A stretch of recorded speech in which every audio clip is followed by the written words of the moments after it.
All. This is Dr. Mobeen Sayed from drbeen.com. Welcome to one more show. So today we have another rock star with us, our own Dr. Z. She is in our comments. Sometimes you see her as Dr. Z. So Dr. Zara Ashikyan. She is a Ph.D., QME, and a clinical psychologist with specialization in forensic and neuro psychology. So Dr. Ashikyan, welcome. Thank you so much, and thank you so much for having me. As I mentioned earlier, Rockstar feels a bit too much given the incredible talent you've had on this channel. I'm just really grateful for the opportunity and the ability to share this little piece of information and knowledge to your audience. Thank So you for as I having said, you are one of the rock stars. So thank you very much for being here. me. Thank So you. if you're ready, shall we start? Absolutely. So tell us a little bit about your practice, your work, and then we go to the topic for today. Sure. So predominantly, I work within Southern California in Los Angeles and surrounding counties with several different. I hear a repeat. I'm not sure if that's also on your end, but practice seeing adults primarily and conducting evaluations primarily for people who have PTSD and trauma-related issues, depression and anxiety. And I am also a very proud board member of the foundation of Glendale Memorial Hospital. And a lot of the description is also on the site, so you can go ahead and catch up with that or ask any questions you might have. I want to get right into the topic for today. Awesome. Thank you very much. And apologies that you're hearing the repeat. I will mute my mic while you'll be speaking and it I will see. not be in the recording. Okay. Okay, so I'm going to start with the topic today, and Great. please take it away. Okay. So the topic for today is COVID-19 versus lockdowns and which was worse. And I want to go over sort of how I came to collect the information I'll be presenting today, so you have some understanding of where I found the information. So first and foremost is I will not be discussing the impact of COVID-19. I think that's partly been the problem. In fact, one of the studies that I'll discuss a little later addresses the fact that when one of the main things that caused a lot of depression and anxiety in people was the daily number of COVID illnesses and COVID deaths. So you already have that information, so I will not be covering that at all. Our focus today will be the effects of lockdowns. And the topics of discussion will be the mental health, and unfortunately, it has now become very poor. Substance abuse increases during the lockdowns, poor physical health, and abuse of each other. The topics and how I came about it obviously also minimalized because there are for sure effects on careers, education, economics, housing, and so forth. And so I only focused on these four for the sake of time and I guess sanity.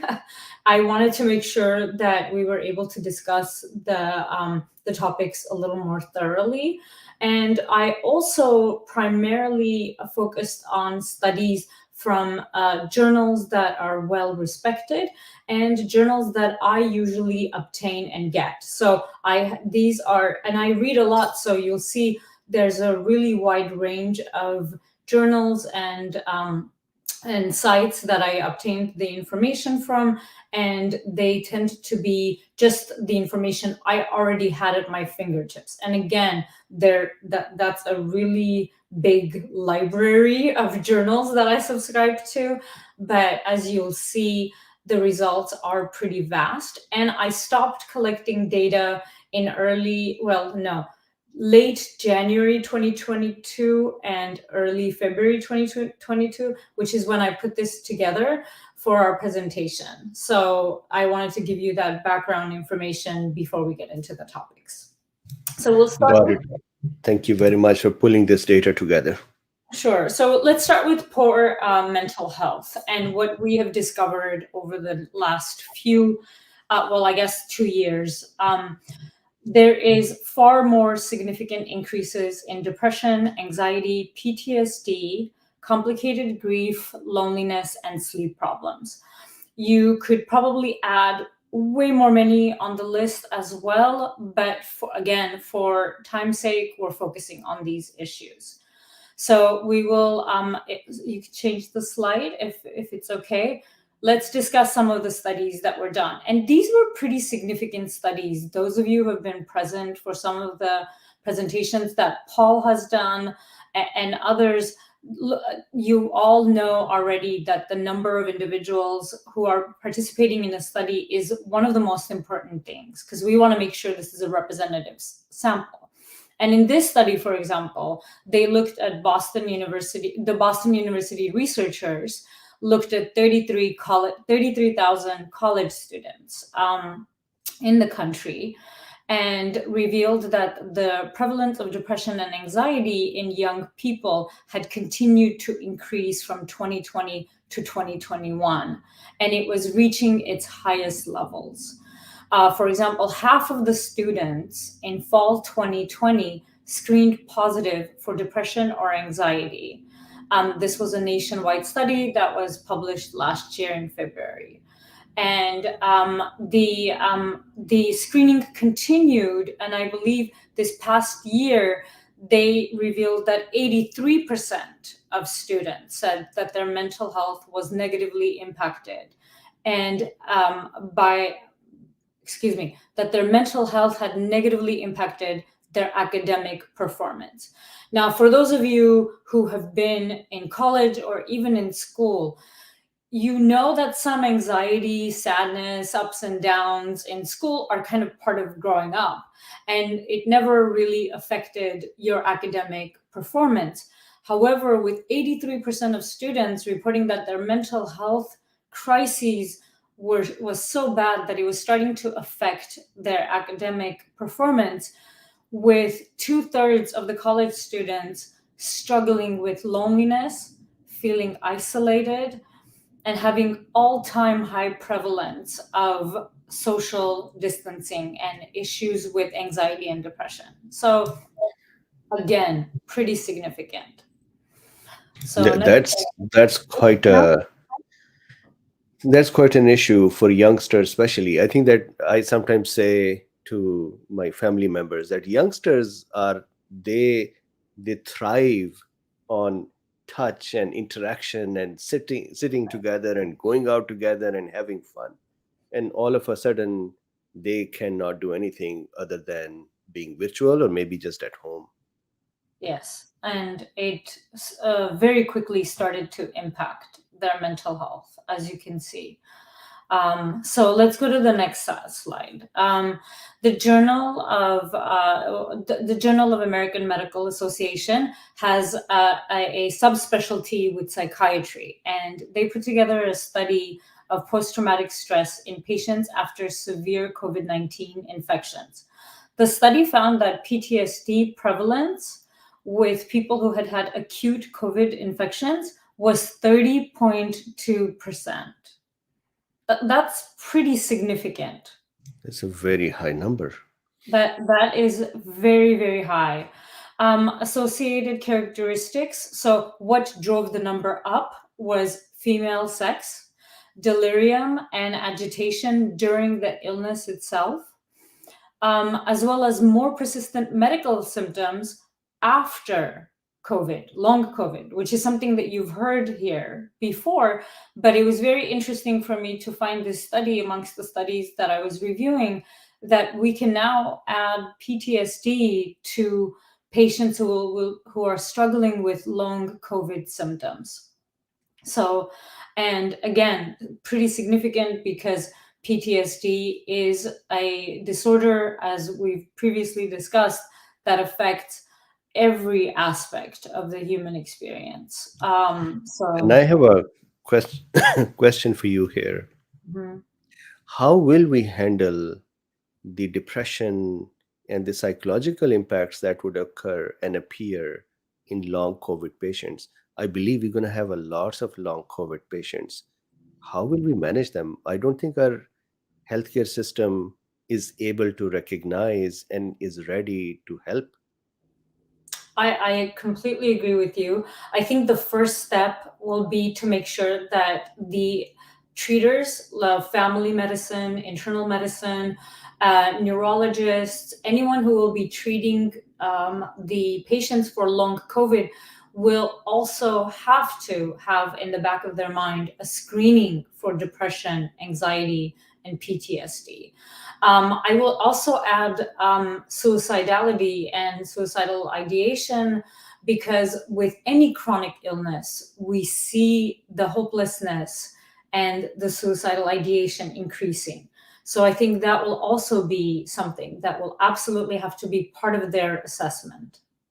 Absolutely. And to give you, without disclosing who the patient is, of course, one of my patients said to me, youngster, 22, 23, became long COVID, said to me that people think I have anxiety and depression and I am making this all up Mm-hmm. and I don't want to live anymore, Mm. because in that person's head, people are not able to recognize what they are going through. Mm. And as a result, they wanted to commit suicide. Yeah, that is unfortunately not surprising to hear. It's still very sad to hear, obviously, but not surprising at all. And the individual that you're speaking about is definitely not alone.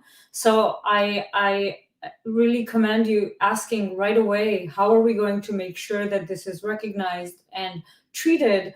Because it has to be part of the assessment, overall assessment. And whoever is the first person to see the patient who's suffering with long COVID will have to address the impact of the mental health issues. And I don't think it should be looked at as either or. You're having depression and anxiety or long COVID. I think it needs to be seen as both. Of course, you're having depression, anxiety, and PTSD symptoms because you have long COVID, and let's address all of them together. I don't think you can heal one without the other. And I think it will be very important to focus on both. So let's go to Got the it. next slide. Okay, so more studies. I should have said two things prior to us starting. The first is, after I was done with my research, I noticed a significant decline in my mood. I'm overall a very positive and happy person, but I felt very sad after reviewing all of this. It was a lot of negative information, obviously, and not a very balanced sort of read. So I do want to warn you about the fact that you may start to feel really down after we discuss all the findings of the study. So I want to make sure that you're aware of that and you're expecting it, and know that it's as a result of reviewing these studies. The second is, I want to make sure that you're aware that there's help out there. We are addressing very sensitive topics. Needless to say, this does not come even close to or even implies any kind of a treatment or medical advice or anything at all, except to say, if you're struggling with mental health issues, know two things. First, you're not alone. You probably never before have we not been alone if we're struggling with any kind of stress, anxiety, depression, or PTSD. There are many people in the same boat. And number two, there's help. So please make sure that you're reaching out to family, friends, mental health providers, physicians of any kind to get the help that you need. Okay. So, and I want to go ahead and continue, but I wanted to add that in there just to make sure that we're all aware.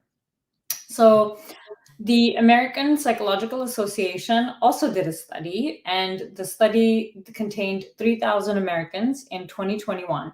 And they found that 2/3 of the respondents were sleeping more or less. So they had some sort of insomnia, or either because they were sleeping more or sleeping less than they desired. And nearly 1 in 4 had been drinking more to cope with their stress. Now, I'm not sure how many people are on the feed right now, but 1 in 4 is a huge number. So if you can imagine 25% of whoever is sort of attending this, or when I So think we about, are about 200 at this time. okay, so there you go. So when you think about the numbers, sometimes like I go, oh my gosh, in 4 of my friends, at least one of them, right? Like when you personalize these numbers, it's pretty significant. And so I was very concerned about that, because obviously that leads to more problems later on. So you're That saying that at this time we are 207, 10, including us. There are at least 50, 51 people who may have been experiencing this. yes, exactly. So I can raise my hand and say that I've been having sleep disturbances for some time during this whole thing. So I'll just fess up right away. Right, right. And the fact that 1 in 4 had been drinking more to cope with their stress. And as you know, drinking does not help with stress. And in fact, it's a maladaptive coping that actually ends up causing more stress and even more issues later on, with addiction, which we'll see later. So then the study also found that while 3 in 10 said that their mental health had nosedived. Okay, this was especially true among parents. So that was a very interesting thing for me to find, that parents were experiencing far more stress than their non-parent cohorts, if you kept everything else the same, such as ethnicity, age, race, economic status, socioeconomic status, etc. And compared with adults with no children, parents were more likely to have been diagnosed and treated for a mental health disorder during the time of the study, which was in 2021. The struggles were more pronounced in minority groups, which included 57 African American respondents, 51 Asians, 50 Hispanics, and 47 whites. So I thought this was a very well balanced study. I thought they did a really good job making sure that they had minority groups representative of their sample. And it was very, again, very disheartening to find that minority groups were affected the most. Hispanic adults were most likely to report unwanted changes in their sleep, in physical activity, and weight. And Black Americans were most likely to report concerns about their future. And more than half said that they did not feel comfortable living the way that they had been before the pandemic. So they had significant concerns about contracting COVID and actually having their lives suffer even more as a result of the lockdowns. And this must have included financial worries, and of course the interaction and those parts as well, right? Correct, exactly. And all of these studies are available, by the way. If anyone who's attending the talk is needing any of these studies, just let me know, and I'll be glad to shoot you an email with that information. Compared to other adults, essential workers were more than twice as likely to have received mental health diagnosis and treatment since the pandemic. So again, working during these lockdowns felt a lot more stressful to people than those who were not considered essential workers. And I thought that was also another very interesting term. We're going to talk about terminology and so forth during the lockdowns, but I thought that was another thing, the essential workers versus non-essential workers, and how so many people started to feel like their jobs were not purposeful enough during the lockdowns because they were not necessarily considered essential workers and their businesses were closed and such. Wow, that is profound. So yeah, of course, the word essential worker. Correct. And if somebody is not in essential worker group, they would feel bad that I am not an essential worker. Yes. Yes. There was a significant amount of decline in their mood, in their self-esteem, in their prospects for future employment and such. if they were considered non-essential and basically told you can't work, you're not contributing greatly to the society. So let's go to the next slide. Okay. So symptoms of anxiety and or depressive disorder and use of mental health care among adults during the pandemic was assessed from August 2020 to February 2021, and in January 8 is when this was printed, and again this was in JAMA.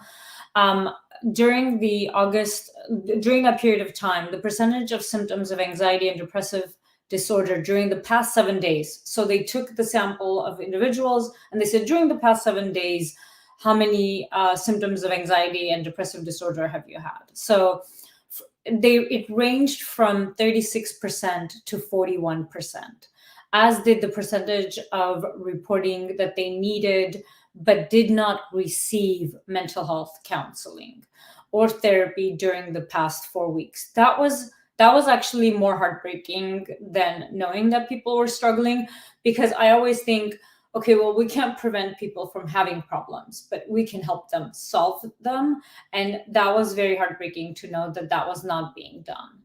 And let's see, the largest increases were individuals from 18 to 29 years old. And this has actually been with less than high school education. So this was rather interesting for me to find, because I thought that individuals who were older and possibly even more isolated would have far more increase in their mental health issues, such as depression and anxiety.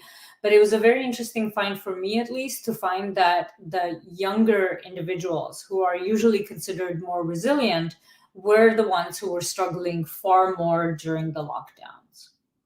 And is there, I mean, I can understand that, for example, I am in now above 50. 2 years into pandemic, I went from 50 to 52. And I used to feel this, that all right, I'm in that age group where we don't know what can happen if the COVID hits you. Mhm.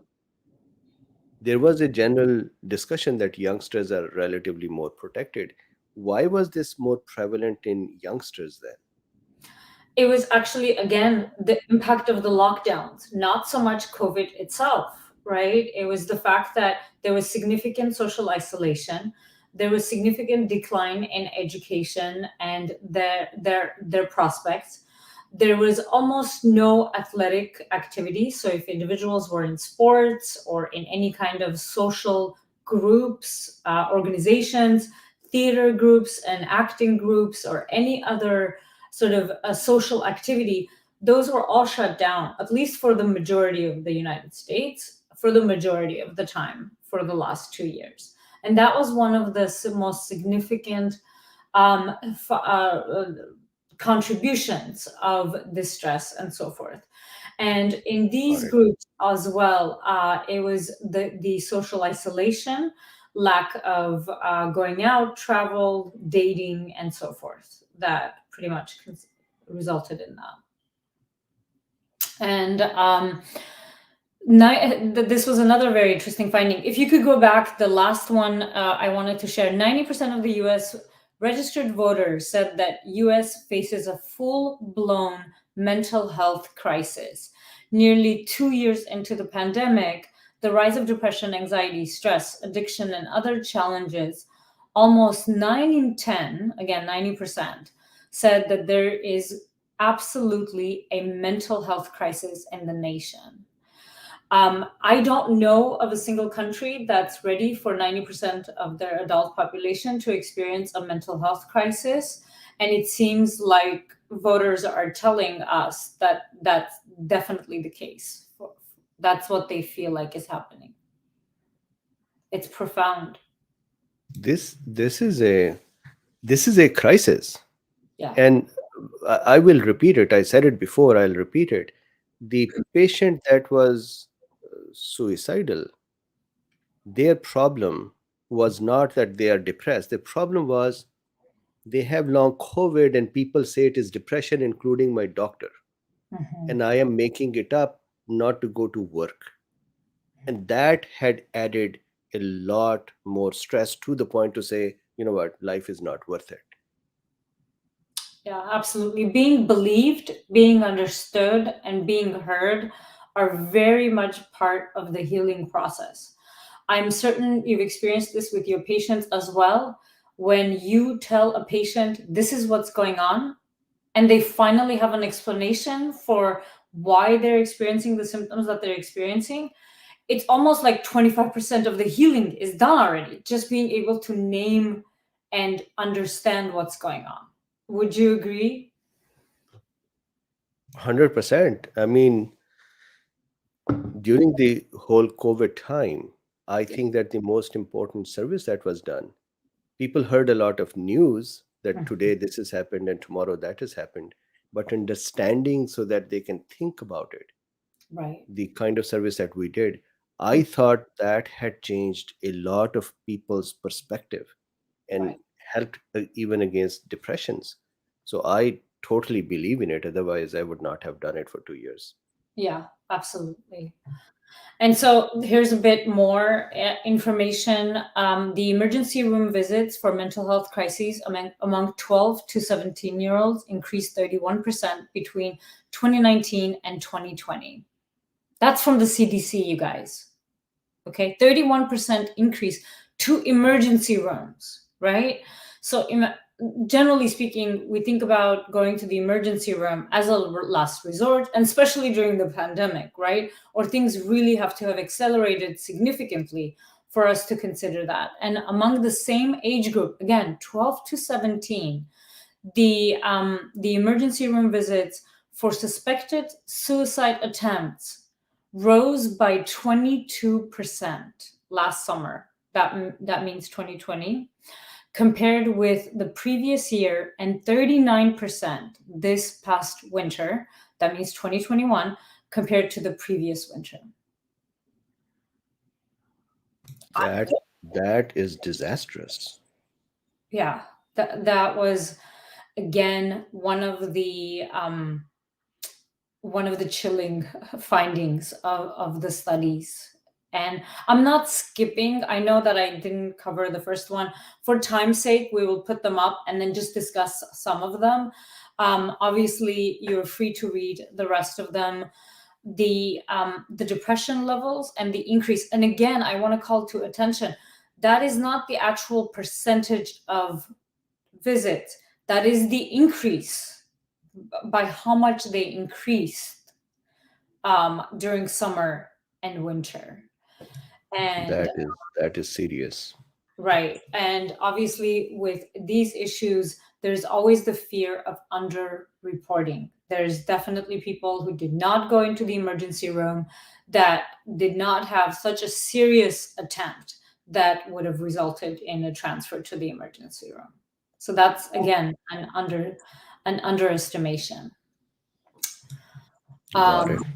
And again, the last one, we'll read that before we move on, is 27.8% of adults in early months of the pandemic and 8.5% before the pandemic were the numbers for the depression. And it had gone up to 32.8% in 2021. So again, and that's for adults. And that was in the Lancet Regional Health, and it was published on January 1st, 2022. That was a very good study, actually, and it should be free online available if anyone wants to check it out. So we 32.8% of US adults experienced elevated depressive symptoms. Wow. correct, compared to what it had been before. Yeah, Hmm. so pretty significant findings again. Hmm. So we can go to the next one. And some more data from the Lancet study that was actually, this one was published on October 8th, the global prevalence and burden of depressive and anxiety disorders. This was actually one of the most interesting studies. They included 204 countries. And I wanted to include this because I know that Dr. Bean has a very international audience. So not just to focus in the United States, but the study looked at 204 countries and territories, in 2020. And this is the study that found that the two of the major sort of contributors to people's anxiety and depressive disorders were the daily number count for the COVID infections and deaths and lockdowns. So the reduction in human activity. Those were the two major causes of increases in depression and anxiety in all of the 204 countries and territories. And females were more affected by the pandemic than males for major depressive disorder. And younger age groups were more affected than older age groups. I do want to call attention to a lot of the studies that found females more affected than males. Generally speaking, females tend to report more psychological distress than males. So I do want to ask you guys to keep that in mind. Sometimes the difference is not very significant between the two genders because of that issue, because of reporting, not necessarily experiencing. So, but I did Got want it. to make that distinction. Got it. So, But this is so the two main factors correct. infection. Is this that daily reporting of the infection numbers? That's correct. That's correct. Basically, the Wow. information that the news had kind of like streaming, regardless of what they were reporting on, the streaming numbers of individuals who had contracted the illness and the individuals who had died from the illness being reported on daily basis throughout the day, every single day.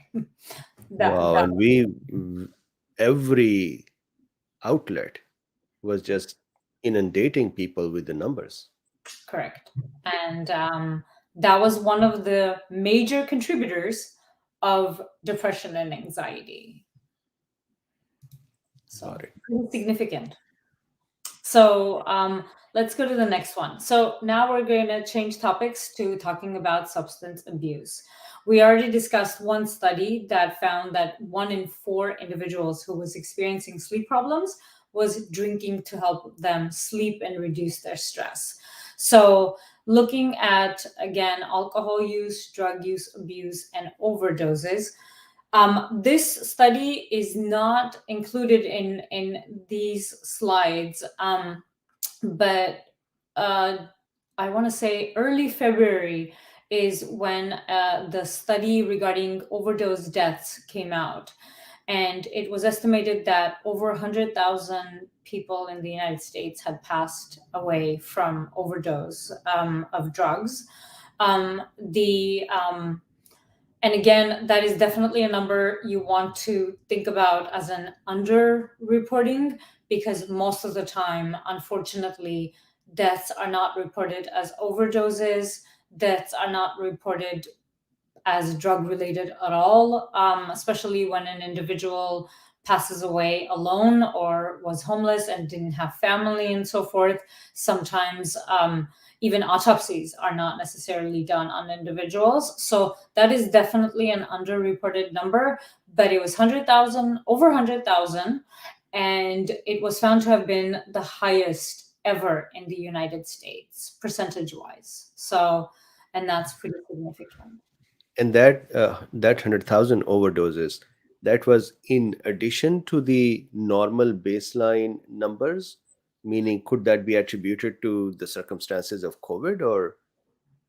They didn't have that kind of thorough data gathering as to what it was about, but it was definitely not the so they tried to separate suicide versus overdose, right? And so if someone's death was not absolutely ruled as a suicide from overdose, then it was considered as an overdose death.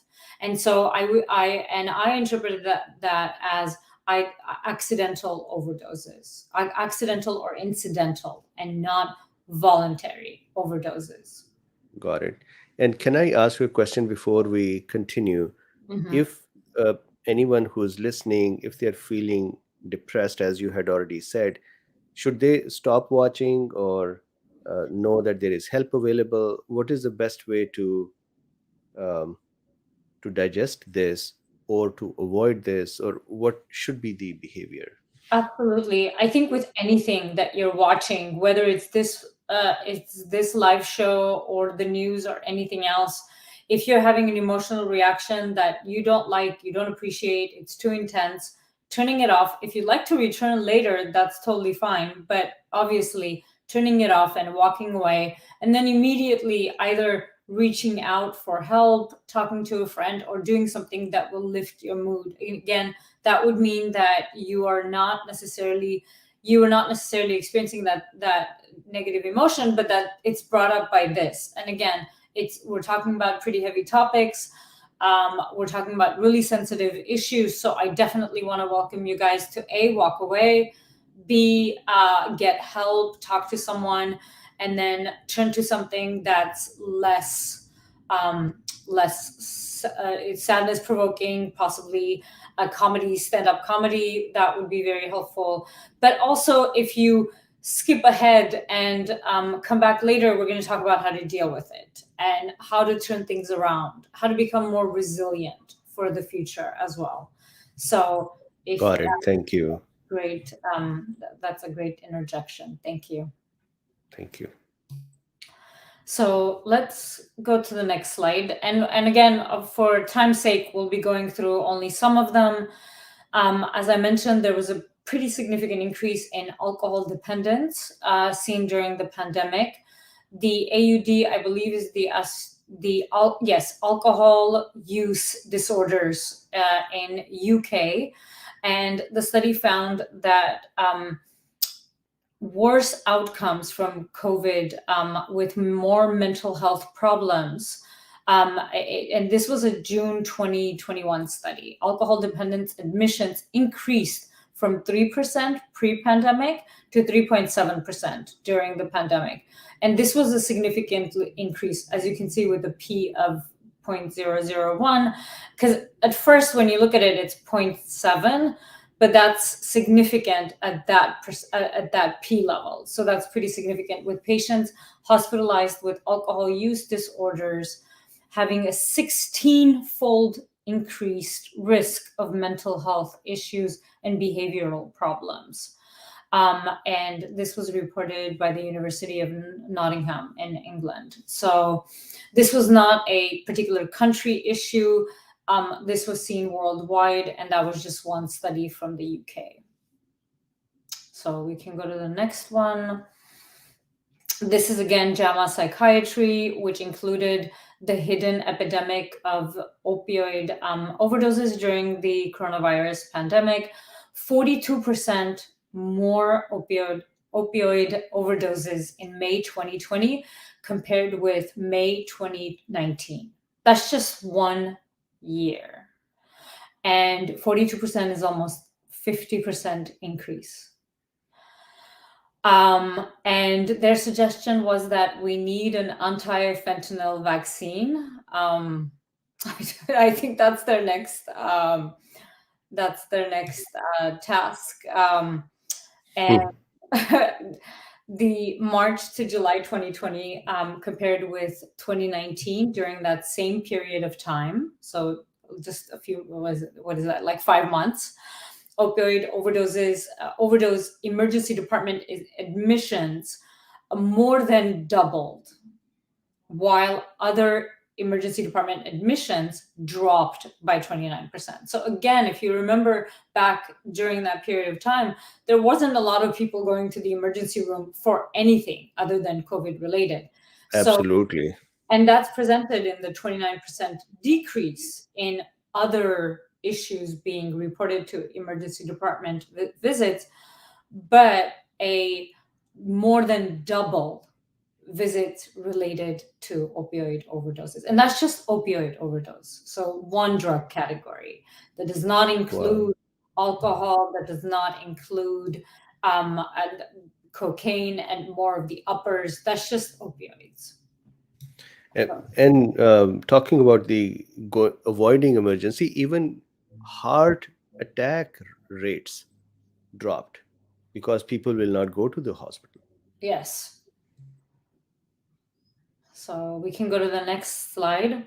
Okay, so fentanyl in the United States is what was often made by Mexican cartels using a precursor chemicals from China, and this is from the drug DEA, the Drug Enforcement Administration. It took off in the East faster, and in part because of the region's longstanding problem with opioids, and then moved west.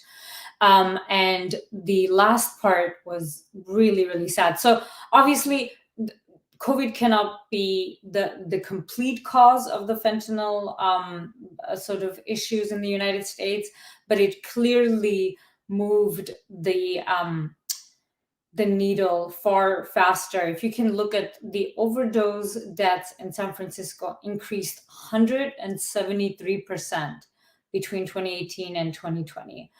I would imagine that number going up far more between 2020 and 2022. And that study is being done, but it wasn't ready for print yet. Wow, that's a very sad situation. Yeah, absolutely. So we can go to the next slide. So again, continuing with substance abuse, the pandemic compounded the overdose issue with a lot of isolation, stress, job loss, homelessness, shelters being closed or really restricted, with living spaces being restricted and so forth. And also a lot of the AA and NA groups were either completely canceled or moved online, and a lot of people didn't have access to it, unfortunately. So I personally had several patients who just stopped attending those groups altogether. So, and it was this is the study that was upgraded later. So this is the study that found that it was projected that 88,000 and so on people died from overdose in the past 12-month period. And this was the study that was updated to over 100,000 by the time it was printed in January 2022. And again, as you can see, in Seattle area, overdose deaths involving fentanyl were up 57% in 2020 over the previous year. So again, this is a 57% increase, not 57%. Between 2019 and 2020. I mean, can we afford that increase over the next 2 years? That's That will be, alarming. yeah. Yeah. And then there's a Vegas data as well. So preliminary data, deaths from the synthetic opioids like fentanyl rose 162% in Las Vegas area last year, and that was in 2021. So between 2020 and 2021, there was a 162% increase. Wow. Wow. So the question I have is, we were in the lockdown, so the people interactions were less. How did people get more substance? Is it the people who already had access to it, they started overdosing, or somehow people who are in the houses were reached as well through networks and whatever way it spreads? Correct. I don't know of any studies that looked at that. Actually, the availability was pretty open to just about like the age groups also that they discussed. The age groups ranged from 12 to 60 or more in some cases, obviously with the bell curve sort of being in the middle.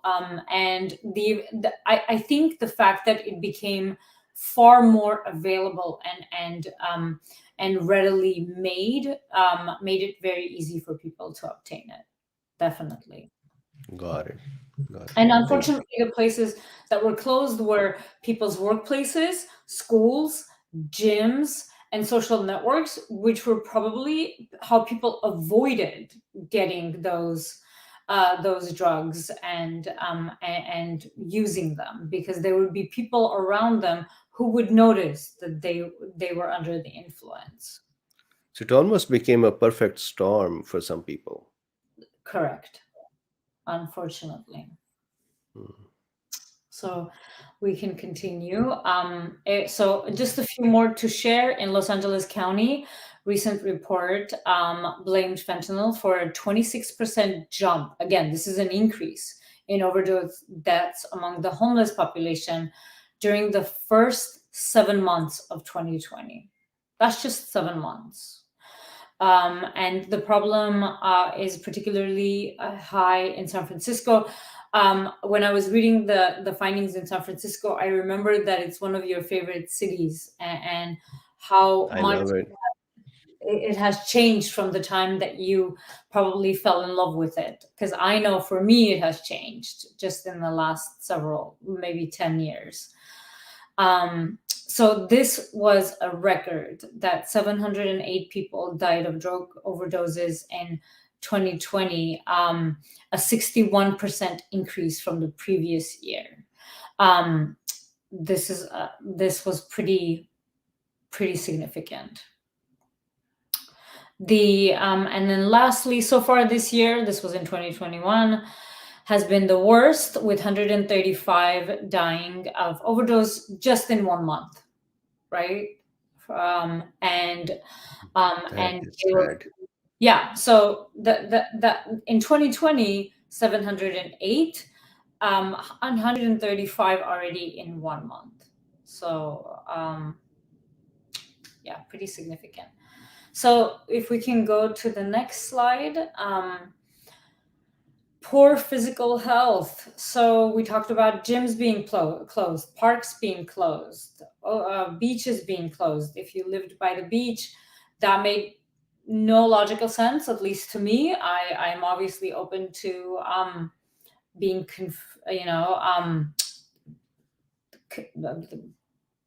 I'm willing to change my mind if someone can convince me otherwise. But the reduced activity, increased weight, and increased health issues and lack of preventative care. One of the presenters that you've had here that I've really appreciated is the specialist on diabetes. I've enjoyed her talks so much. And and again, that's one of the illnesses that's on the rise, and it might be really hard to parse out the reasons. Was it the increased weight? Was it the poor eating habits, lack of movement? And also, I believe you said COVID illness was also itself found to be linked to a higher risk. Am I right? Absolutely. Yes. Yes. Yeah. And to add my own little stories here and there, the gym that I used to go to, they not only closed it, of course, they were not making any money because, or less money because people were not coming in. So not only they closed it, they just raised it. And now they're making an apartment complex there. So Mhm. it's gone. I have to figure out where to go now. And I think the No. next closest gym is 10 miles away or so. Wow. Yeah, that's definitely a concern. And again, as we'll see with some of the studies, just the how significantly poor our health is. And I think I was reading it either in a recent Forbes magazine or the Wall Street Journal, that the entire world is now in far poor health than it had been over the last 20 years.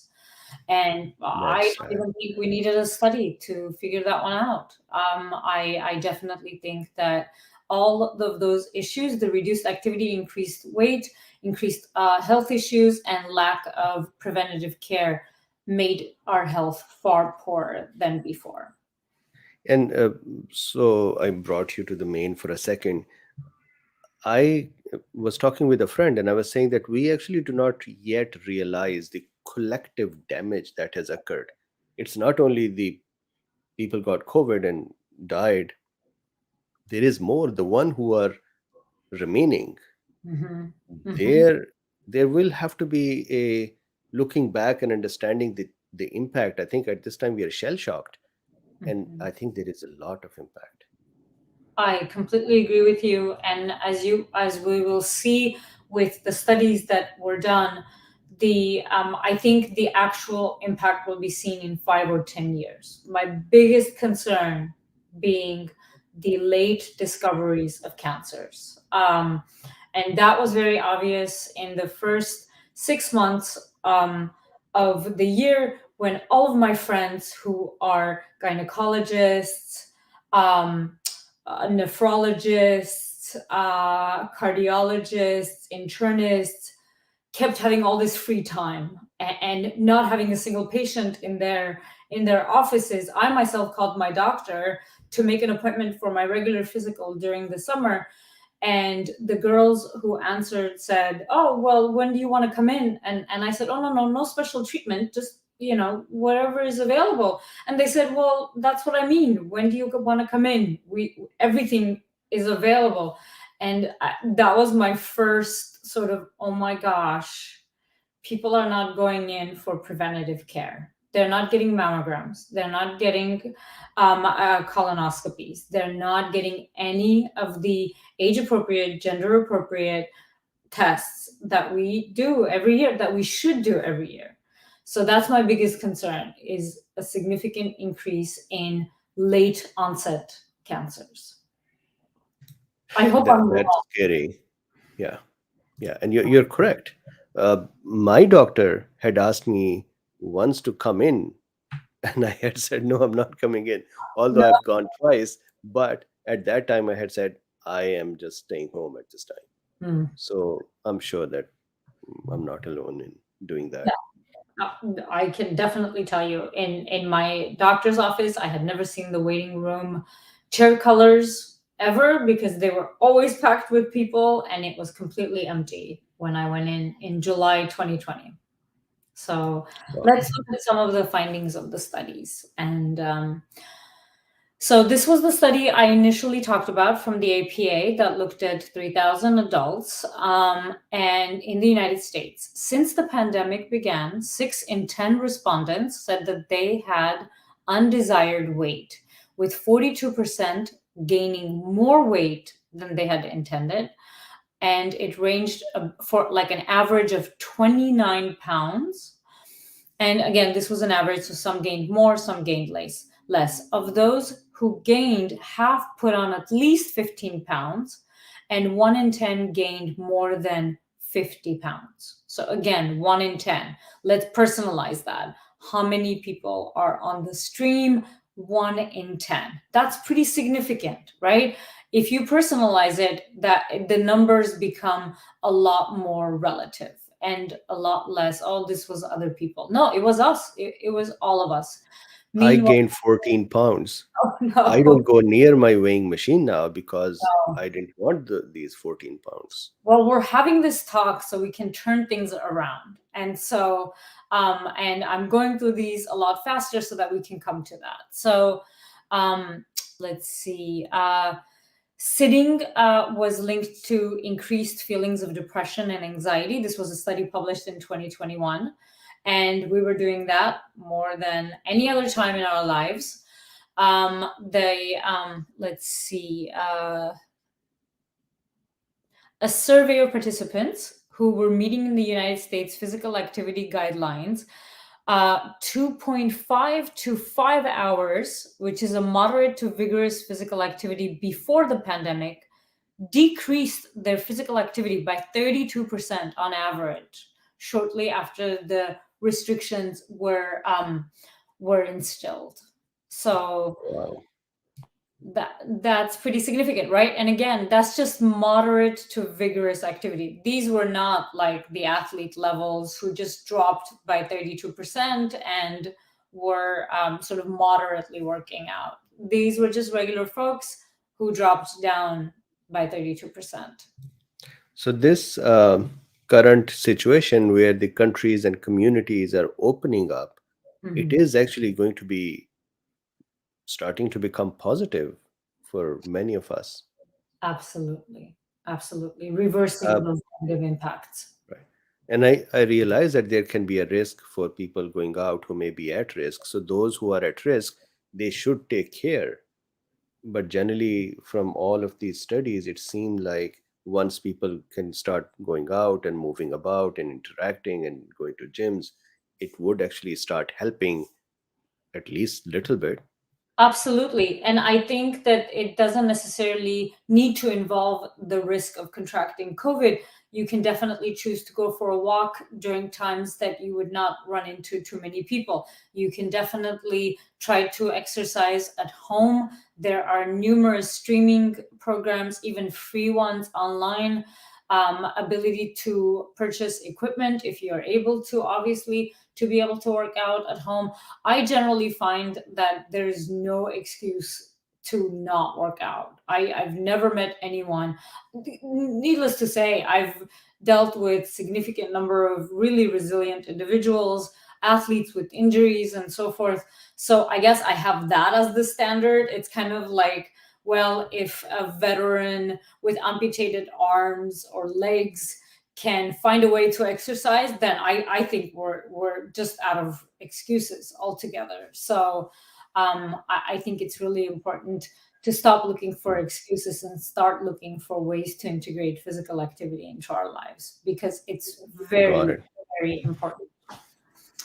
Got it. So, and the same participants who had dropped their physical activity reported feeling more depressed, anxious, and lonely. So again, I know that a lot of people who have sometimes talked about being physically active as a way to improve their mood have gotten a lot of negative sort of responses, that you don't treat mental illness with exercise.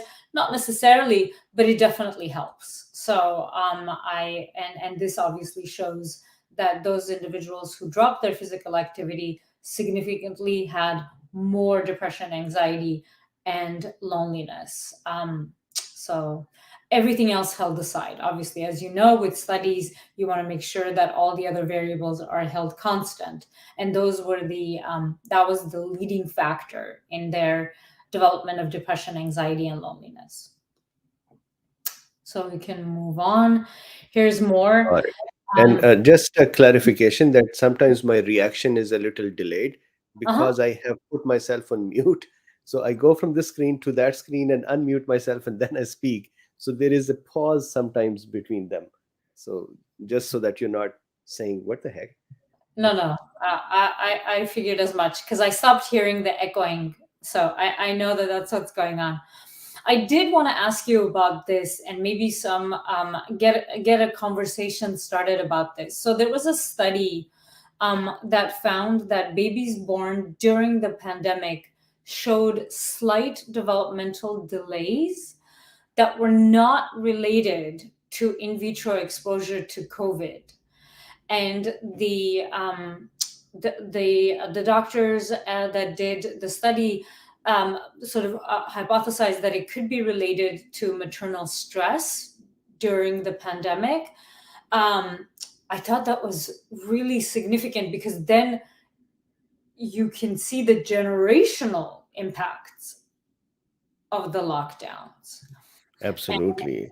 And that is really, really concerning. Um, So, and then the American Medical Association of Pediatrics found that there was found no signal to suggest that exposure to COVID itself in the womb was linked to the neurodevelopmental deficits. Instead, it was rather the stress that the mother was experiencing. And again, not having had COVID, not having had an individual in their life died of COVID, and so on and so forth. So it was the secondary things, indirect things related to COVID. And a possibility, meaning stress itself directly would not affect the child, but during the stress, the hormonal systems will Correct. become very much different. The steroid release, epinephrine release, other stress hormone release, the insulin's behavior, glucagon's behavior. So glucagon goes up, blood sugar levels become different. So if those continue to happen consistently, that Mhm. will create an impact for the baby as well. Absolutely, absolutely. And sleep obviously will be impacted. maladaptive coping.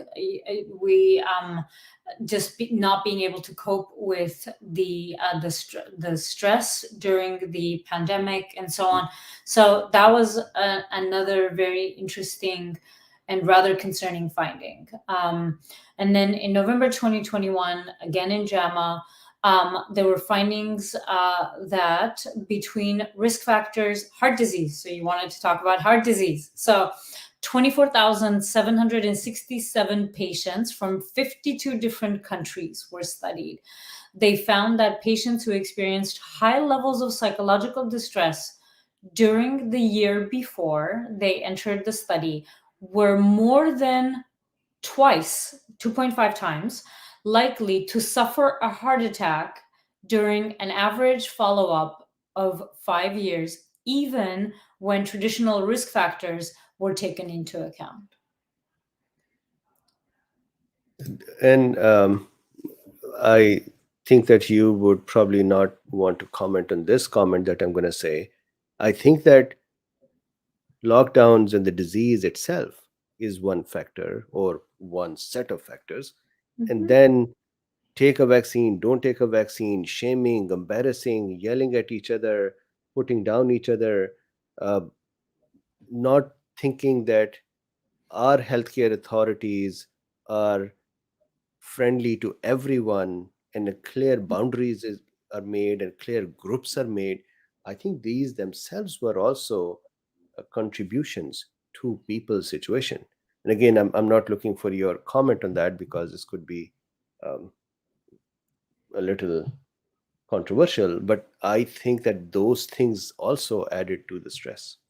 I don't have any problem admitting to that because we have patients at the clinic with those stress factors in their workplaces, in their homes, with their family members, even of just being very, very divided, not having a lot of trust in public health officials or their doctors, knowing that their doctors are being censored, knowing that their doctors are not able to prescribe a certain thing or say a certain thing or explain a certain thing clearly. When people, I know several individuals who have allergies and they wanted to know, simply know, do the vaccines contain X, Y, and Z? I'm allergic to it, right?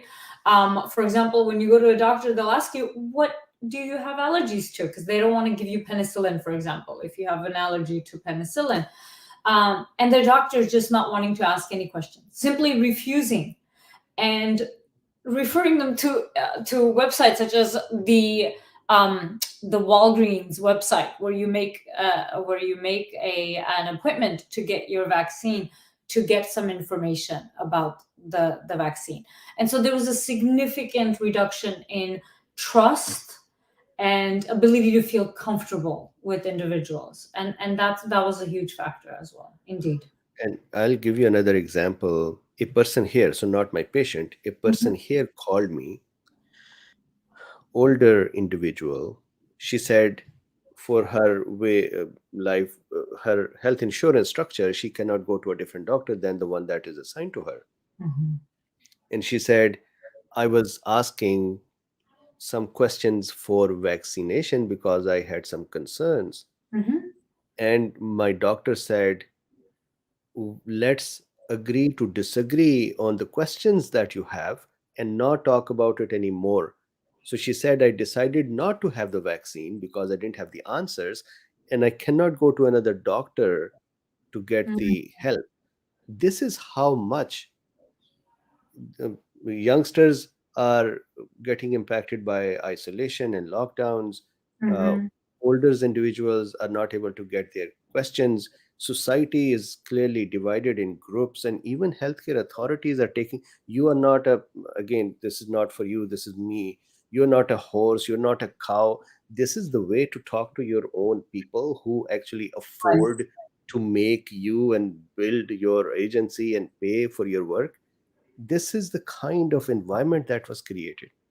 True. Anyway, sorry for my rant. No, it's very timely. It's very timely, and very well taken. So a 2.5% increase in heart attack, simply because they also reported co-occurring psychological distress. And again, all other factors that would otherwise contribute to a heart attack, such as family history, high cholesterol levels, and so on and so forth, were traditional risks, were all taken into account. So pretty significant. What is that movie called? As Good as It Gets. Yes, stress can cause a heart attack. So let's go to the next slide. And by the way, I'm totally bad for the movies. I can so to tell you something funny, just maybe to lighten up people's mood as well. This weekend, I decided to watch something.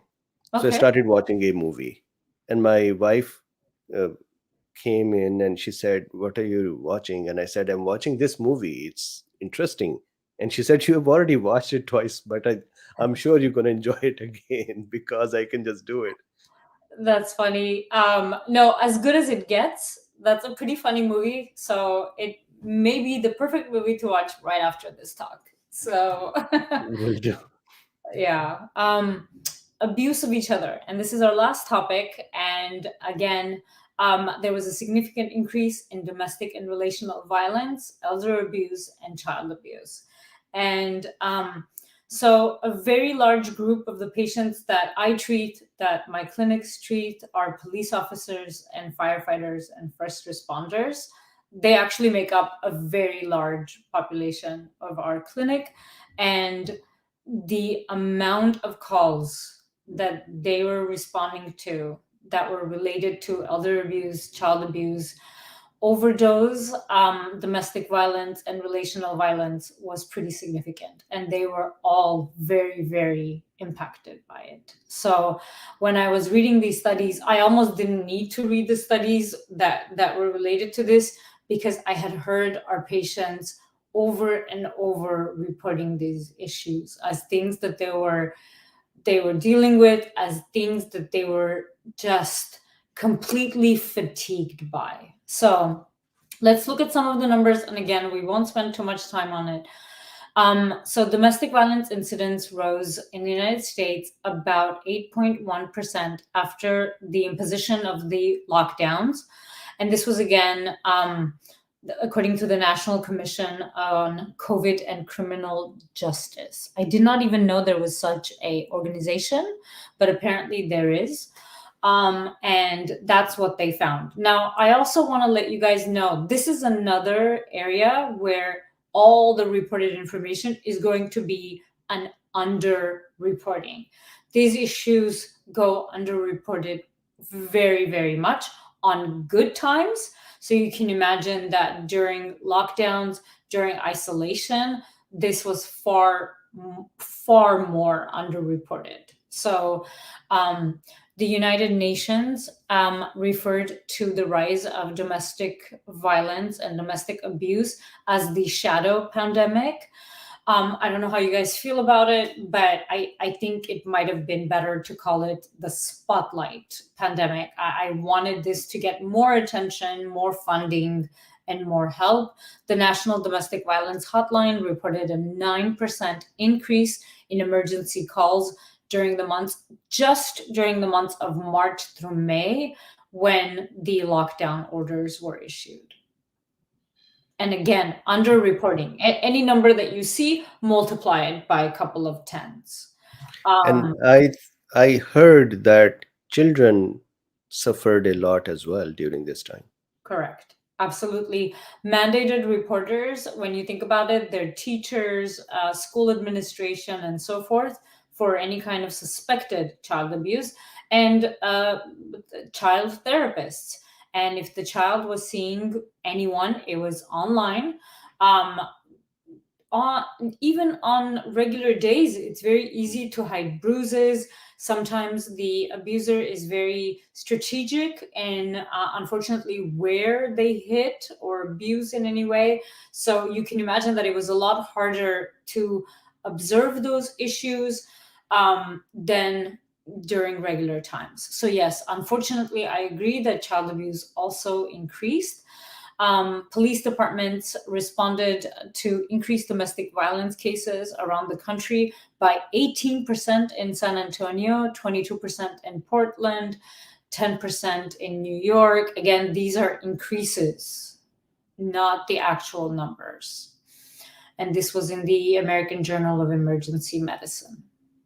And That's again, sad. for sure, an underreported fact.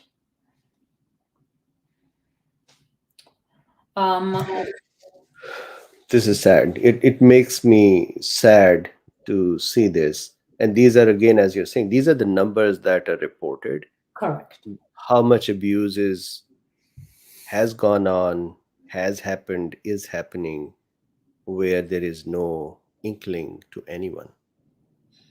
Yes, definitely a significant issue. They did try to, if people were at school or under county services, like LA County Services or public services, there was a lot more outreach. But again, a lot of it was over the phone, probably right next to the abuser. So again, not reported, not found out, and so forth. So if you know of anyone who's struggling with any of these issues, please reach out to the National Domestic Violence Hotline. I will forward all the phone numbers for Dr. Bean to post under the description of this video. But needless to say, if you have access to the internet, you have access to Google or any other search engine, and you can simply search for these numbers. They're very, very easy to find. Got it. Thank you very much. Absolutely. So let's move along. There was also an increase in elder abuse. 1 in 5 older people reported elder abuse during the pandemic. Again, 1 in 5. That's pretty outrageously significant. And this was a jump of 84% pre-pandemic. Again, underreporting. So again, couch that under the umbrella of underreported numbers. There was And also I had always worried about the elderly in the nursing homes Mhm. because over there, sometimes people lose patience faster. Um, is there any study for the situation in the nursing homes versus a regular household? There was no differentiation in this particular study, but that would be a very interesting thing to find out. I'm not sure how open nursing homes were to individuals doing any kind of studies, and how they would go about having access to those individuals. But I do think that these were not individuals who were actually in nursing facilities at all. Got it. Thank you. There was also a rise in the incidence of abusive head trauma during COVID-19 in the UK of 167% from 2020 to 2021, compared to the prior 3 years. That is serious. Head trauma can cause lifelong damage or death. Or death, exactly.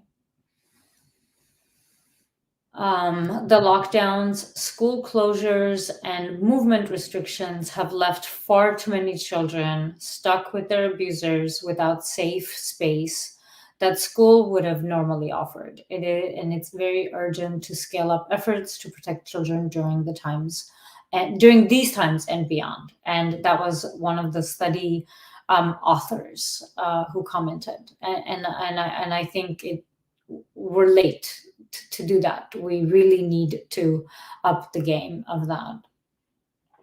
So we can continue and possibly wrap this portion up. Let's see.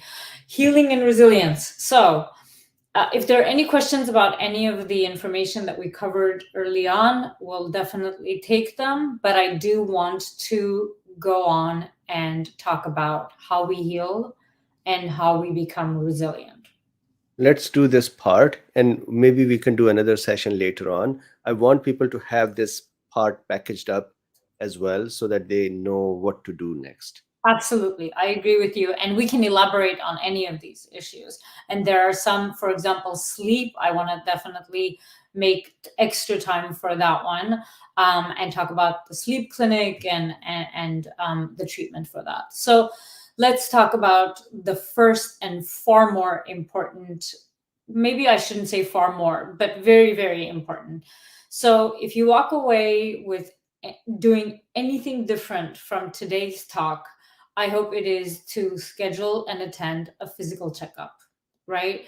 And that means a full lab work, and all the proper exams, vision, labs, scans, whatever is appropriate for your age group, for your particular individual health needs. Okay. So I know that for some of you it's evening, for some of you it's morning, but the next business day, I want everyone to get on a phone, make these appointments, and attend them. It's very, very important. And make sure that the labs also include your vitamin Ds and all your A1Cs, which is your glucose levels over the last 3 months. It's a more comprehensive glucose reading than just your regular glucose reading that day. So I want to hold all of you responsible to this particular one. Okay. Would you agree it's one of the important ones, Dr. Bean? So I am already thinking about You made reaching a out to note. my doctor in the morning to say, can I please come in for the physical? So absolutely. I think this point that you made about the diabetes, sometimes we don't even check because we're afraid that the numbers may not be correct. But at some point, we got to face whatever is going on in our body so we can get ahead of it quickly. And we've been so drowned with the COVID and COVID related matters that our life, and so not only we have lost so much time, but we have also lost so much of the care for our own selves, and these things are going to hurt us. So you're very, very correct, and I am going to do it right in the morning. Wonderful. I appreciate that so much. And also, there are certain items that you will actually not have your doctor just tick off by themselves. And I want to highlight the A1C is not something that they automatically check in a lot of countries, in a lot of states. So make sure that you ask for that particular test, and also your vitamin D levels as well, and ask for any of your thyroid. That's another one that's very, very important. Thyroid hyperthyroidism can mimic anxiety disorders. Hypothyroidism can mimic depression. So you definitely want to first make sure that no physiological issue is causing any of the symptoms that you're experiencing, any of the difficulties that you're experiencing. They can also be the reason why you're gaining unnecessary weight or losing unnecessary weight. So you definitely want to have those checked out as well. So I really want you guys to make sure that you do that at the earliest availability. And I hope you all get amazingly good results, but I definitely want you guys to go ahead and take care of that. Okay. I think the next one up would be to develop and maintain a routine for physical activity. Again, I have had the honor of working with many athletes, many veterans, and people who have suffered incredible injuries and have overcome significant physical issues and injuries. And I always hold myself against these individuals who have not only overcome such great physical limitations, but have continued to remain physically active and healthy. And so that's why I give myself no excuses, because I have these incredible role models. And I really want to welcome you guys to also adopt such mentors and heroes and really focus on your health and well-being without excuses, and really prioritizing physical activity, movement of any amount. You'd be surprised to know all you have to do is get in 15 minutes of heart-raising exercise. that means you lose your breath. So heart raising. Now we lose our breath at different intervals. So for one person, it could be jumping rope for 15 minutes. For another person, it could be a very brisk walk. So you want to make sure that you get your heart rate up to a certain point where you lose your breath for about 15 minutes, 5 days a week. That's all it takes, 15 minutes. It's really, really short period of time. We've been here for almost an hour and 22 minutes, just 15 minutes, okay? So let's see, what's the next one, Dr. Drbeen? Fuel better. This is one of my favorite topics to talk about. Now, if you have hopes of driving an amazingly great sports car, or if you've ever driven an incredibly great sports car, you would not put really cheap fuel in that car, because you know how important it is for that machine to have the proper fuel. Well, we're really not that different. We have a mechanism that needs to run a certain way, and it needs to be fueled a certain way. At least in the United States, most insurance companies will cover preventative care with a dietitian or a nutritionist. So I encourage you guys to find out what those services are available to you. And even if they're not available to you, stores like Whole Foods, Trader Joe's have health consultants you can meet with to find out what are some of the really powerful foods and ingredients that you can have. And I think Dr. Drbeen is considering talks surrounding that as well. So I really want to welcome you guys to think about adding a little more knowledge and also integrating that knowledge. Sometimes it's not the fact that we don't know what we need to do, it's the fact that we just need to do what we need to do. So I want to encourage you guys to fuel better. And if you don't know how to do that, I encourage you guys to learn and to really make sure that you're fueling your body the way that your body needs to in order to run the correct way for yourself. And let's go to sleep better. And just a quick addition for the fuel better, we'll have Dr. Giles Yo with us on this 25th. And Dr. Priya has been here as well. This was one of the things that I wanted to put in front of the audience, cool beans, to see how do we become better with this better fuel. And this is not only just for me, but I think that we all can take advantage of that. So he is one of the top nutrition and calorie and the appetite and the management obesity and genetics. He's one of the top guys in the world, and I am so grateful to him that just like you, he has decided to come in. So Oh, thank that's you very much. wonderful. That's wonderful. Yes, I completely agree. I really truly believe that the way you fuel your body dictates how you feel, how you think, and so forth. I'm constantly teased by my friends and my family that I say I don't get tired. I don't get tired. I know that for a lot of people, that's not something that they end up believing, but I don't. And so a lot of people, when at first the COVID symptoms came on and they said fatigue, I said, oh shoot, I'm going to miss that. I don't know what that feels like. So I truly believe the way that you fuel your body has a lot to do with it. And I wholeheartedly appreciate you having him on. That is going to be one of the most powerful talks. And we need your menu items so we can feel that way. I would love to share it, but it's a Mediterranean diet, so it's really not By that. the way, I love Mediterranean diet. I love it.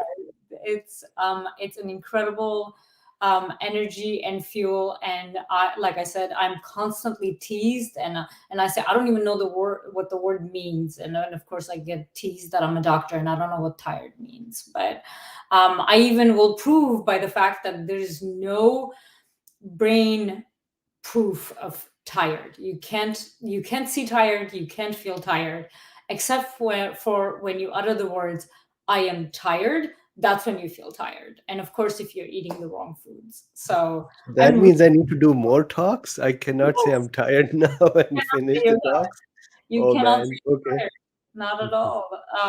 So let's go on to the next topic, which I think is everybody's favorite: sleep better. This can be very much linked to feeling better. So I think the two topics are very connected.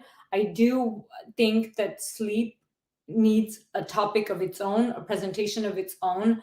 And I will be glad to put together something or have a sleep doctor as well join us. But the fact I that would we are love that. actually, okay, I perfect. would love that. I'm Okay, gonna so bug you for that one. okay, I would love to do that here because again, our brain is made to sleep, right? The studies that were done where they held people, the studies that were done before there were human subjects committees that approved studies, included a study on sleep where they took individuals, very healthy college students, and they prevented them from sleeping. They could do everything else normally. They ate normally, drank normally, hung out with their friends normally, and so forth.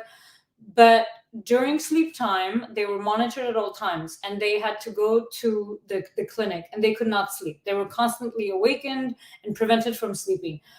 These individuals developed psychosis like symptoms within a few days. Again, these were incredibly healthy, otherwise perfectly fine individuals in their 20s, and they developed psychotic symptoms resembling schizophrenia, brief psychotic disorders, and so forth. So you can imagine the impact that sleep has on us. And our brains are designed to sleep. So when people talk about having a sleep problem, I always say that's the hardest problem to have because our brain is designed to sleep. So it's almost like you're talking about swimming upstream if you're having sleep problems, right? So I will gladly do a full talk on that, and I welcome anyone else who wants to join me. That will be a gift to the community. So thank you very much. Wonderful. The next topic is to relax. This is going to really be a very personal journey of finding out how you particularly relax, right? Meditation has been found to be incredible. Mindfulness practice is also very, very, very helpful. Practicing yoga, breathing techniques, and guided imagery. These are very easy to learn to do. There are numerous online videos. We can even do them here. But just with your breath, you can actually reduce your heart rate. I coined the term at our clinic that you should be your own Xanax, right? Xanax is not gonna. Oh, Bonnie, how sweet. Sorry, I get distracted. Sorry to interrupt you, I but know, I thought this was important. thank you so much, Bonnie. How sweet. Um, the Now I can't remember what I was talking about. We were talking about you can be your own Xanax. Yes, yes, you can be your own Xanax. And I actually train people to be their own Xanax because you can definitely reduce your heart rate, your breathing, and your thoughts very, very easily. It's all in your control. Okay. And we can talk about that when we talk about sleep, because a lot of times with sleep, the problem is a overactive nervous system, overactive brain, and inability to shut that off and doing all the wrong things while you can't sleep. Okay. And all the pitfalls that we Perfect. So I would definitely set up a talk for this sleep. I want to quickly respond to Dan as well. Dan says cats are great for relaxation tools. They are, but not Luffy.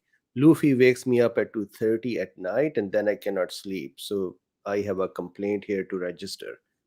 Thank you for that. I think we should get Luffy's sleep on regular cycle, and that will That probably fix your sleep problems, right? correct. So I Yeah. actually talked with my doctor and I said, if I don't sleep well and complete hours, I become different. So he said, okay, fine, I'll give you sleep medicines. And so I have taken them for the last 2, 3 days because I just could not keep up with Luffy's time and then staying awake and then preparing for the lectures. And so I need my system to be stable. And Mhm. so for the last 2, 3 days, I've been very fresh. Very good. So I want to add something to that. I would be very concerned if someone says, I have not been sleeping consistently for several days, but I'm doing perfectly fine. So when people say, I'm struggling because I haven't slept overnight, I'm like, thank God, because that would be a pretty significant issue. With sleep, there is memory consolidation, which is very, very important, restfulness, rehabilitation, DNA repair. I mean, we could go on and on and on about the benefits of sleep. So, yes, we should not be able to function the way that we usually function when we go several days without proper sleep. So, that's a I had normal. started stammering. I could not speak words Mhm. after a week or so of this weird sleep pattern that Luffy did. Although now I think he may be waking up at 2:30. I wake up at 5 or 6. You're like, I don't know what's going on with him, but I'm sleeping through the night. Maybe slip some of those pills in his food. Just a little So giving Luffy some so his doctor had actually given I remember. medicines to give him. It is such a hassle that I think just giving him medicine itself is a trauma for him and for us. We Oh, have to, he would claw you, and we cannot just, it's very difficult. So the best has been nowadays, we let him out during the day and he goes out, he doesn't go far, comes back, and then I think he gives me some time at night. oh, okay. That's good. Yeah, he should get tired. That's another reason why a lot of people, I believe, started having sleep problems is they were not getting properly fatigued throughout the Mhm. day for their brain to feel tired enough to fall asleep. Because again, they were either not working at all or working very little. They were not going out too much and so forth. And they were riddled with anxiety, all the things that are hindrances for sleep. So, which is why, Got again, it. that was a huge contributor. I'm So, working on it. very good. So, again, I encourage all of you to at least try mindfulness practices, breathing techniques, yoga, and so forth. And if you have any questions about any of those things, we can talk some more about that. Seek and provide support. And why I say provide as much as seek is, and I think Dr. Bean will know, will speak to this as well, is when you provide support, sometimes you get way more out of it than whoever you're providing support for, right? It's not a selfless act. Okay, I will be the first one to say what you get out of supporting someone sometimes will surprise you. And you almost feel guilty because you're like, I can't believe I feel so good. And hopefully whoever you're supporting as well will feel great as well. But so do you. So reach out, seek support, but also look around and see if you can provide support to someone else. It's so good for the soul. And I can attest to this. I think about it many times now. If I was not doing these talks, because it has started happening nowadays that people will reach out and say, you've been doing these talks for so long, why are you doing it, or how are you doing it, or what kind of an action you've done.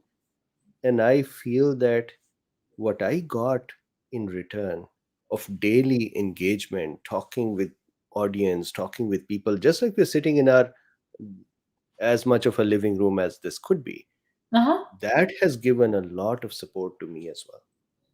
Indeed. Yeah, absolutely.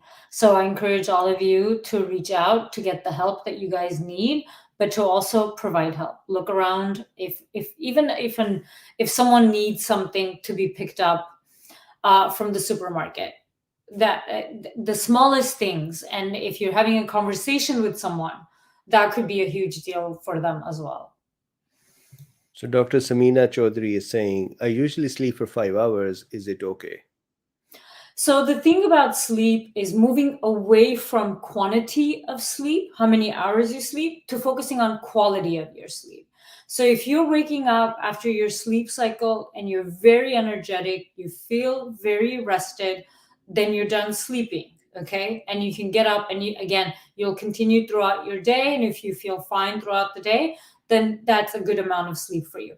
For a lot of people, they try to get 7 or 8 hours of sleep and they're still not rested. So move away from quantity of sleep to focusing on the quality of your sleep and getting restful night's sleep, which most of the time means spending more time in REM sleep or stage 3 sleep, and making sure that you're waking up and feeling rested after your sleep cycle. Got it. Very, very good I answer. hope Thank that's you. Mhm. And then the last one, and possibly the most important one, is monitor your thoughts and evict any negativity from your brain. And we talked about this during the first time I was here, about also not being overly or unnecessarily positive. So you don't want to swing back from being very, very negative to being very, very positive either. I always describe it as looking through a lens, like dark black lens versus pink sunglasses. You don't want to have either one of those. You want to have clear glasses to be able to see the world as it is, or see your situation as it is, and really focus on the thoughts, the words that you're communicating. We talked about some of the words that were used to describe certain things. Even I encourage you all, when you're reading articles or news stories or even YouTube videos, look at the words that people have chosen. Most of the time, those words, whether they were consciously or unconsciously or subconsciously chosen, they were chosen for a particular response. Okay.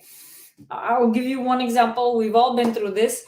During the first part of the pandemic, when they were trying to figure out what's a safe distance for social distancing, which, by the way, I also don't like. We use the term physical distancing as opposed to social distancing, because you don't need to socially distance at all. You just need to physically distance, right? So that, which is also another term that had a huge impact on people, social distancing. And if you switch it to physical distancing, it has a different term to your brain, and it means something different to your brain. So the early studies, when they were looking at how far do we have to be to prevent the transfer of COVID molecules and cells and so forth, and the infection. And the first studies showed 10, 12 feet. For some reason, 6 feet was picked. Now, I'm going to ask you to free associate to, and I'm going to look at the responses because I can see your responses. I'm going to ask you to please free associate what comes to mind when you hear the words 6 feet. Man, this makes me scared when you said it. So that's 6 feet under. That's correct. Death. At least in the United States, 6 feet refers to death. This is just my observation. I've not read it anywhere. I don't know if any. Thank you, Rima. Indeed, if any 6 feet under, correct. And this again, because I'm very, very sensitive to people's words and the way they term certain things. And because these have a huge impact on your brain, and in turn your emotions, and in turn your behaviors, and in turn your surroundings. Okay, so it becomes full circle, right? So you hear something, your brain responds to it cognitively, it gives it a meaning. You respond to it emotionally, physiologically, and then you act a certain way. So I highly encourage you to pay attention to the words, not just the words that people are saying to you, but the words that you are saying to yourself. And if there's a lot of can't, won't, shouldn't, I want to warn you about these words. They have a very direct and powerful impact on your brain. And I want to ask you to examine and see, do they really belong in your brain? Are they 100% true? This is what I meant by evicting negativity, right? Because if you term something from I can't, so to maybe I could, that has a huge difference on your emotional state. And you'll also probably be more likely to try the thing that you think you could versus the thing you think you can't. Okay. So I really want to ask you to become detectives of the words that you say to yourself. We can talk more about this in future, the sleep one in particular, but I really want to encourage you guys to become it's my pleasure, Bambi. Hello. I want to ask you guys to become very aware of your thoughts to yourself in particular, and then from others secondarily. They have a huge impact. If you know the impact, you can control the impact. Okay. Absolutely. And I'll give you my example. I've been giving my example, so I don't have to talk about somebody else's situation. In the very beginning of the COVID talks, it had become a change in my daily routine. One, we had the pandemic, and secondly, I was not doing medical student talks, and I was doing more of these talks. And I need to study and research and pull the data, and then I like to draw, so I have that extra homework for myself to draw. That is how my lectures are world's best lectures. So uh, there was a friend of mine um, who we all had become a little different during this time, as you have been discussing throughout the time today. And he had become very, very agitated for his circumstances as they unfolded in the COVID-19. And I had to, I really love him, but I had to clean myself afterwards from my thoughts that all the um, depression that he was going through. And luckily, we requested him to go to a doctor, and he sought Mm. help, and he's fine. But at that time, I was the sounding board, and I had to actively, as you said here, monitor your thoughts and evict negativity. I had to actively uh, kind of neutralize those seeds of thoughts that would be left in my head after having those discussions. And it was quite a homework for me.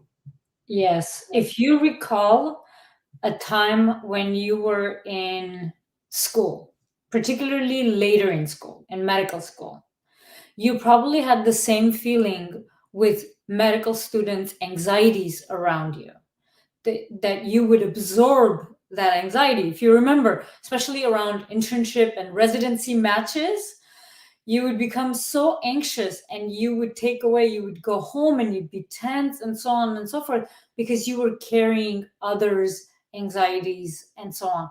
If you're not monitoring it, you're being impacted by it. There's nothing wrong with being impacted by negativity or stress or anxiety.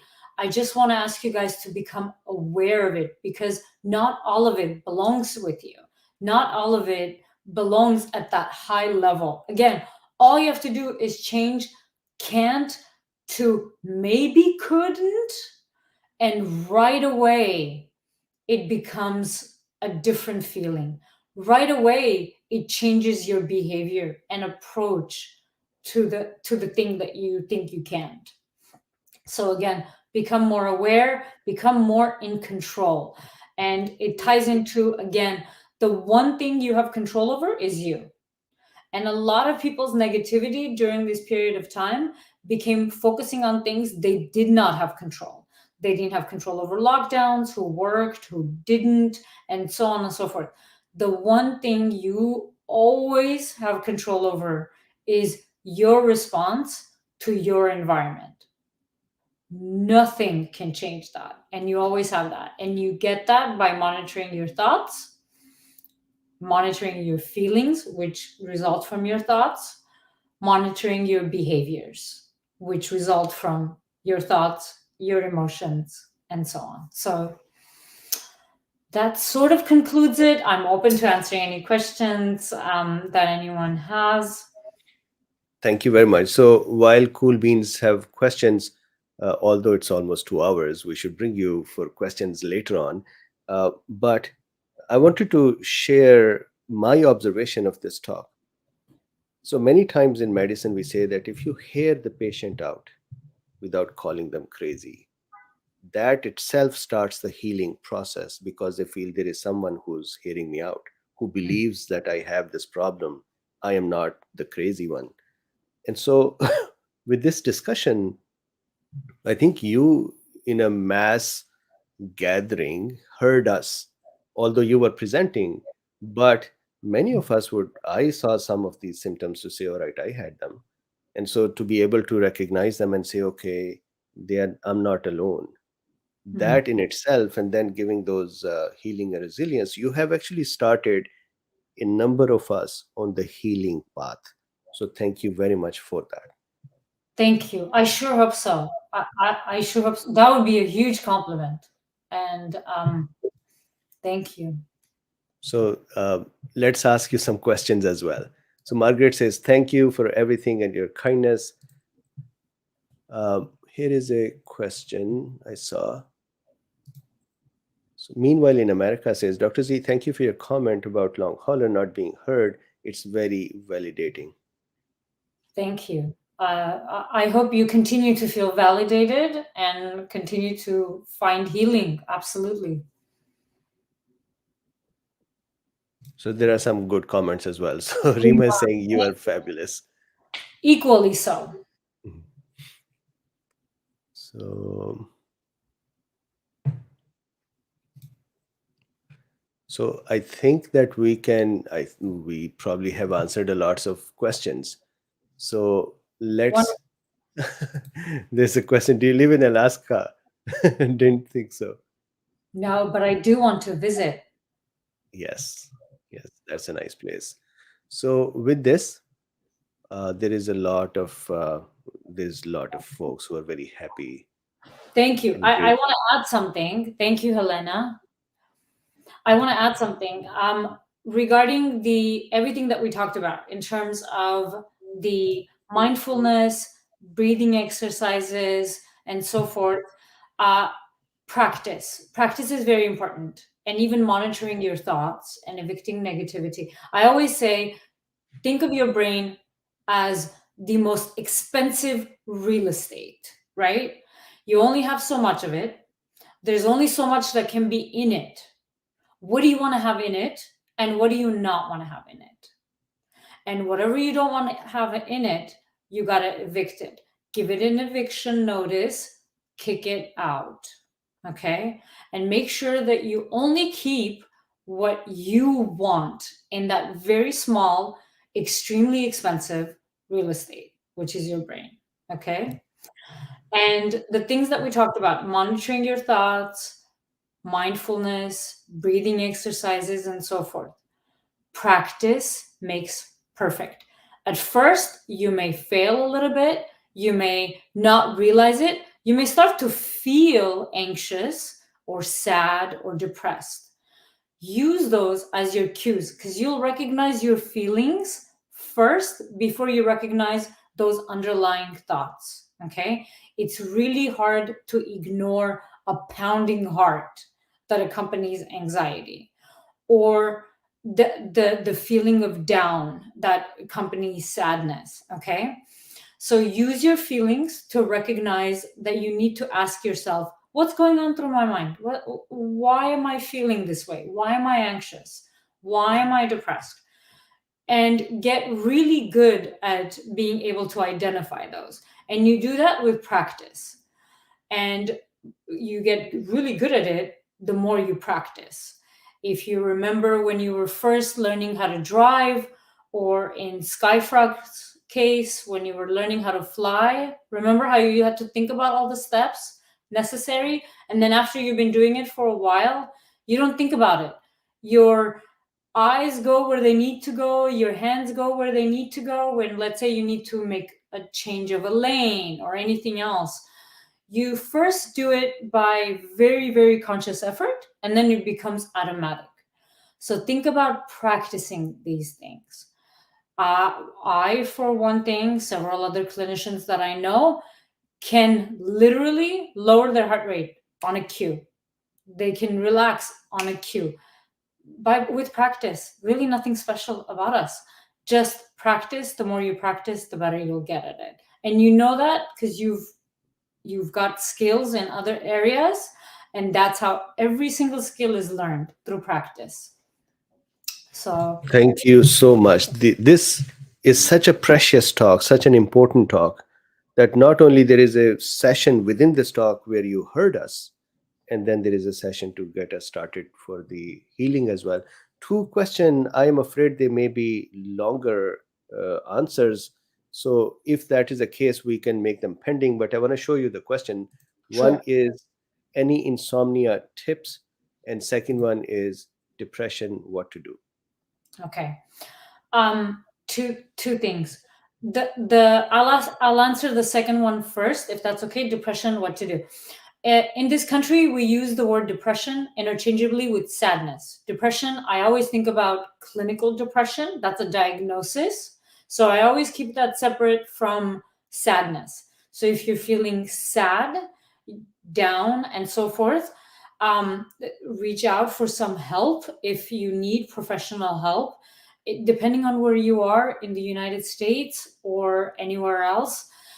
Again, the one thing that I have to say that a lot of public health officials did is make mental health treatment more available. So depending on where you are, please reach out to a professional for some help.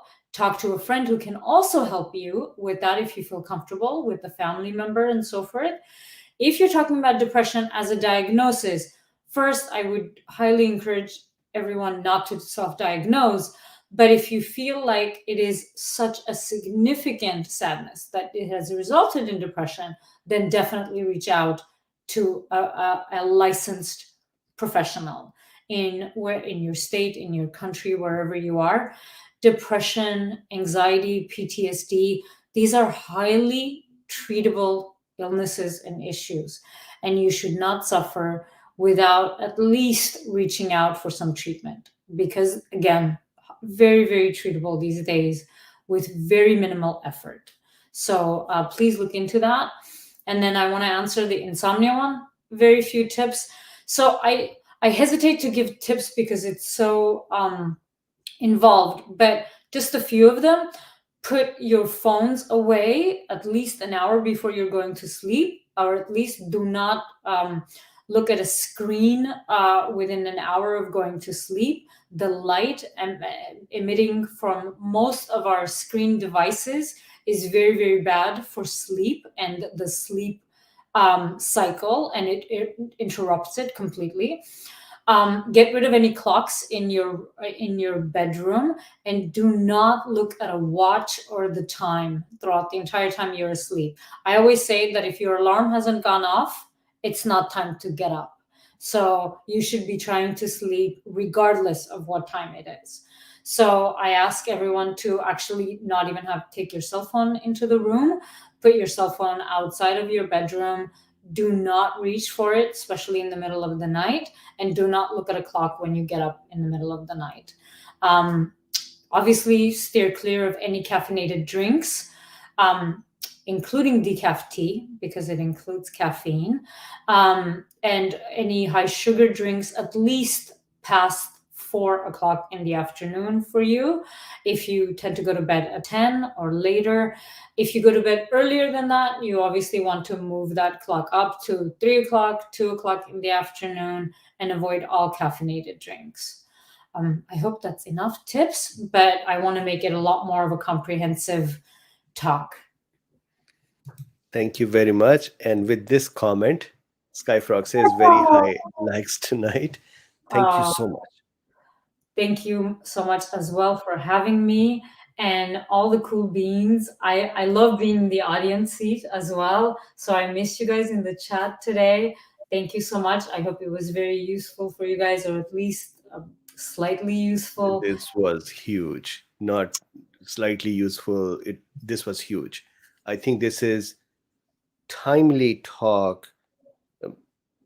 I think that there are some actions that were useful before as well, but as the pandemic is finishing, this is a very important talk to start recognizing these things as cost benefit analysis that we keep doing all the time. So thank you very much for this. My pleasure. Truly, such an honor. Thank you for having me. Thank you. So, Cool Beans, thank you very much. We've gone on for about 2 hours. Please share it with family, friends, loved ones, whoever can benefit. I think a lot of folks.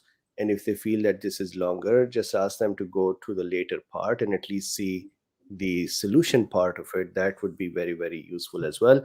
Some folks would benefit from early part to see that this is recognized, that this is happening and they're not alone and they're not the only case for this, or it's not their embarrassment that this is happening. So with this, thank you very much all for being here. Thank you very much, Dr. Zara Ashikyan, to be here. And I'm going to request you once again for further talks. Thank you so much for having me. It's always an honor. Bye-bye, everyone.